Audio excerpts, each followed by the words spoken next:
بسم الله الرحمن الرحيم. إن الحمد لله نحمده ونستعينه ونستغفره ونعوذ بالله من شرور أنفسنا ومن سيئات أعمالنا.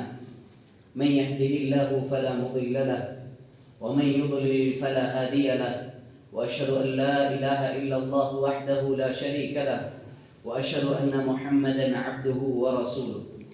يا أيها الناس اتقوا ربكم الذي خلقكم من نفس واحدة وخلق منها زوجها وبث منهما رجالا كثيرا ونساء، واتقوا الله الذي تساءلون به والأرحام إن الله كان عليكم رقيبا. يا أيها الناس اتقوا ربكم الذي خلقكم من نفس واحدة وخلق منها زوجها وبث منهما رجالا كثيرا ونساء، واتقوا الله الذي تساءلون به والأرحام إن الله كان عليكم رقيبا. يا أيها الذين آمنوا اتقوا الله وقولوا قولا سديدا يصلح لكم أعمالكم ويغفر لكم ذنوبكم، ومن يطع الله ورسوله فقد فاز فوزا عظيما. أما بعد، فإن خير الحديث كتاب الله، وخير الهدي هدي محمد صلى الله عليه وسلم، وشر الأمور محدثاتها، وكل محدثة بدعة، وكل بدعة ضلالة، وكل ضلالة في النار. قال الله عز وجل: فأعوذ بالله من الشيطان الرجيم، بسم الله الرحمن الرحيم. قاف والقرآن المجيد بل عجبوا أن جاءهم منذر منهم فقال الكافرون هذا شيء عجيب أئذا متنا وكنا ترابا ذلك رجع بعيد قد علمنا ما تنقص الأرض منهم وعندنا كتاب حفيظ بل كذبوا بالحق لما جاءهم فهم في أمر مريج أفلم ينظروا إلى السماء فوقهم كيف بنيناها وزيناها وما لها من فروج والأرض مددناها وألقينا فيها رواسي وأنبتنا فيها من كل زوج بهيج تبصرة وذكرى لكل عبد منيب ونزلنا من السماء ماء مباركا فأنبتنا به جنات وحب الحصيد والنخل باسقات لها طلع نضيد رزقا للعباد وأحيينا به بلدة ميتا كذلك الخروج كذبت قبلهم قوم نوح وأصحاب الرس وثمود وعاد وفرعون وإخوان لوط وأصحاب الأيكة وقوم تبع كل كذب الرسل فحق وعيد أفعينا بالخلق الأول بل هم في لبس من خلق جديد.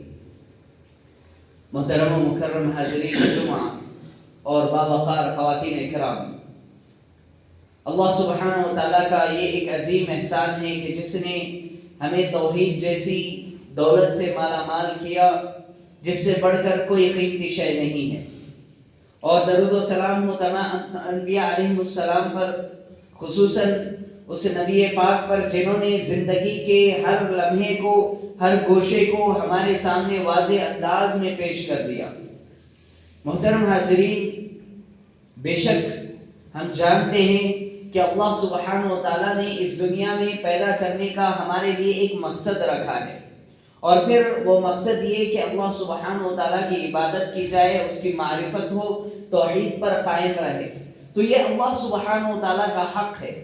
اور اسی طریقے سے اللہ تعالیٰ نے جہاں اپنے حقوق کا تذکرہ کیا وہیں پر یہ بھی کہا کہ بندوں کے حقوق ہیں۔ ایک مسلمان کے دوسرے مسلمان پر کئی حقوق ہیں، کئی حق ہیں جن کو ادا کرنا ہر ایک مسلمان کا فریضہ ہے، ایک واجبی شے ہے کہ وہ اسے ادا کرے، اس میں ذرا برابر بھی کوتاہی کل قیامت کے دن اس کے لیے بہت ہی بھاری پڑنے والی ہے۔ محترم حاضرین، انہی حقوق اور فرائض میں سے ایک حدیث میں آپ کے سامنے رکھوں کہ جس میں نبی کریم صلی اللہ علیہ وسلم نے بیان کیا: ان دماءکم واموالکم واعراضکم حرام علیکم، کہا کہ سن لو، بے شک تمہارا خون، تمہارا مال اور تمہاری عزت و آبرو ایک دوسرے پر حرام ہے۔ محترم حاضرین، اس میں نبی کریم صلی اللہ علیہ وسلم نے تین باتیں کہی۔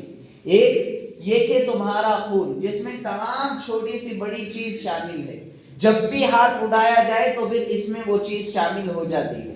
چاہے خون بہے یا نہ بہے، ہڈیاں توڑی جائے یا بغیر خون بہائے کسی کا قتل ہو، یا خون بہا کر کے اس کا قتل ہو، ناحق اگر خون بہایا جائے ایک قطرہ ہی کیوں نہ ہو، تو پھر نبی کریم صلی اللہ علیہ وسلم نے کہا کہ یہ ایک دوسرے پر حرام ہے۔ اور پھر آپ نے کہا کہ تمہارا مال کسی بھی طرح سے سامنے والے سے لیا گیا ہو، ناحق طریقے سے، چاہے وہ قبضہ کر کے ہو، وارثین میں ذرا برابر بھی اونچ نیچ کر کے ہو، یا پھر دھوکہ دہی سے ہو، یا اسی طریقے سے چاہے جانے میں انجانے میں، ہر طرح سے یہ چیزیں اس میں شامل ہیں۔ سامنے والا نہیں جانتا، میں اس کا مال اٹھا رہا ہوں، پھر بھی وہ خوش ہے، اسے پتا نہیں، پھر بھی نہیں چلے گا۔ اللہ سبحانہ وتعالیٰ کے پاس یہ حرام کام کرنے کی وجہ سے کل پکڑ ہوگی۔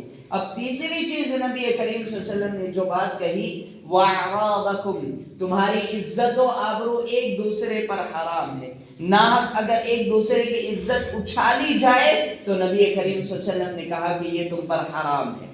محترم حاضرین، اسی سلسلے کو لے کر کے، اسی ٹاپک کو لے کر کے کہ تمہاری عزت و آبرو، ایک مسلمان کی عزت، اس سے متعلق میں آپ کے سامنے چند باتیں اس خطبے میں رکھنے کی کوشش کروں گا انشاءاللہ۔ محترم حاضرین، یہ جو حدیث ہے، آپ نے یہ جو بات کہی، اگر ہم اس کا ذرا پیچھے جو بیک گراؤنڈ ہے اگر ہم اس کو جان لیں تو اس کی اہمیت کا اندازہ اور بڑھ جاتا ہے۔ کیسے؟ یہ حدیث جو نبی کریم صلی اللہ علیہ وسلم نے یہ جو بات جو کہی نا، یہ کب کہی پتہ ہے؟ حجۃ الوداع کے موقع پر، جو نبی کریم صلی اللہ علیہ وسلم کی زندگی کا آخری حج، جس کے بعد آپ 2 ماہ تک بیمار رہے، جس کے لوٹنے کے بعد، اور پھر آپ خالق حقیقی سے جا ملے۔ ذرا دیکھیے، نبی کریم صلی اللہ علیہ وسلم حجۃ الوداع کے موقع پر تمام مسلمان موجود ہیں، تمام کے تمام آئے ہوئے، اور سب کے سامنے کھڑے ہو کر کے یہ خطبہ ارشاد فرماتے ہیں، پوچھتے ہیں، پہلے یہ بات کہتے ہیں کہ اللہ سبحانہ وتعالیٰ نے سال کے 12 مہینے رکھے ہیں، اور 12 میں جو اسلامی مہینے ہیں ان کی بات کر رہا ہوں، 12 مہینے رکھے اور 12 میں 4 محترم مہینے ہیں، احترام والے مہینے ہیں۔ اللہ سبحانہ وتعالیٰ کے سامنے ان کا بڑا مقام ہے، ان کا احترام ہے، تمہیں بھی احترام کرنا چاہیے۔ وہ کون سے 4 مہینے؟ کہا کہ محرم، ذی القعدہ، ذی الحجہ اور رجب، 4 مہینے۔ اور پھر نبی کریم صلی اللہ علیہ وسلم نے پوچھا کہ ذرا مجھے بتاؤ کہ ایو شہر ھذا، مجھے یہ بتاؤ کہ یہ کون سا مہینہ ہے، یہ کون سا مہینہ ہے؟ نبی کریم صلی اللہ علیہ وسلم کے اس سوال پر تمام صحابہ جانتے تھے کہ وہ ذی الحجہ کا مہینہ ہے، لیکن تمام نے خاموشی کا اختیار کیا اور کہا کہ اللہ و رسولہ اعلم، اللہ اور اس کے رسول بہتر جانتے۔ تمام جانتے تھے وہ مہینہ کون سا ہے، لیکن پھر بھی یہ کہنا یہ ادب کا تقاضا تھا، یہ ادب کا تقاضا تھا کہ آپ تمام نے یہی گمان کیا ہو سکتا ہے نبی کریم صلی اللہ علیہ وسلم کچھ ہمیں نئی چیز بتائے، نئی بات بتائے، مہینے کا نیا نام بتائے، یا کوئی بھی چیز نہیں بتا دے۔ تو اسی لیے تمام صحابہ نے یہ بات کہی تو نبی کریم صلی اللہ علیہ وسلم خاموش ہوئے۔ پھر آپ نے ارشاد کیا الیس ذی الحجہ، کیا یہ ذی الحجہ کا مہینہ نہیں ہے؟ تو تمام نے کہا ہاں اللہ کے رسول۔ پھر آپ نے سوال کیا فَأَيُّ بَلَدٍ هَذَا، یہ کون سا مقام ہے، یہ کون سا مکان ہے؟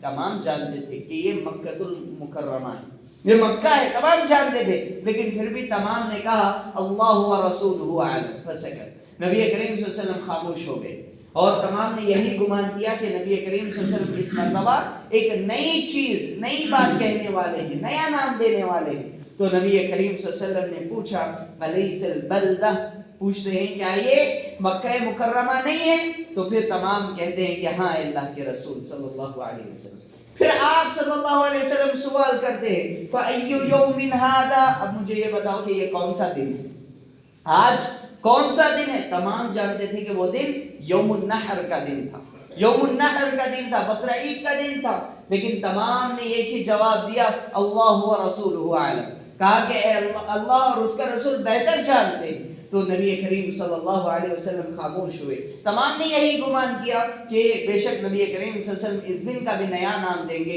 لیکن آپ نے پوچھا الیس یوم النحر، کیا یہ یوم النحر نہیں ہے؟ تو تمام نے کہا کہ ہاں اللہ کے رسول۔ اس کے بعد نبی کریم صلی اللہ علیہ وسلم نے یہ 3 سوالات کیے، 3 کے جوابات دیے۔